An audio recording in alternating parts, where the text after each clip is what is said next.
Alors, Rhodiola rosea est une plante intéressante et recherchée. On la trouve en nature, surtout en Russie et en Scandinavie, mais on la trouve aussi dans l'espace alpin en Europe centrale, notamment en Suisse. On s'est intéressé à cette plante et puis on est allé visiter ces lieux où cette plante pousse à l'état naturel en Suisse, qu'on la trouve surtout dans le triangle Valais, Tessin, Uri.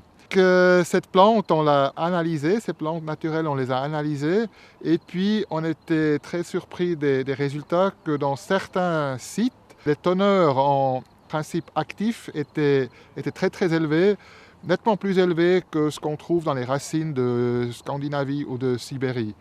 Cela nous a motivés de continuer nos recherches et on a pris des bouts de racines de différents sites en Suisse et puis on les a plantés ici à Bruzon.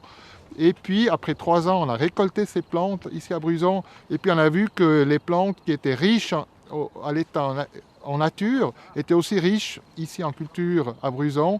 Et puis, ceux qui étaient pauvres en nature étaient pauvres ici en culture à Bruzon.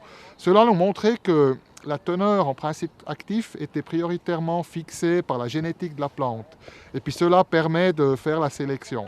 Et puis, on a collecté X plants de la Suisse, on les a plantés ici à Bruzon et puis on les a sélectionnés en fonction de leur vigueur et puis de leur teneur en matière active.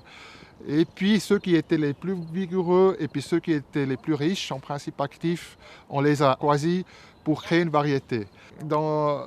Pour ce projet Rhodiola rosea, Agroscope a choisi 8 plants, 4 femelles et 4 mâles. Et puis on a planté dans un système polycross ces plantes pour obtenir des semences. Et puis cette semence a donné la naissance à une variété, la première variété au niveau mondial de Rhodiola rosea.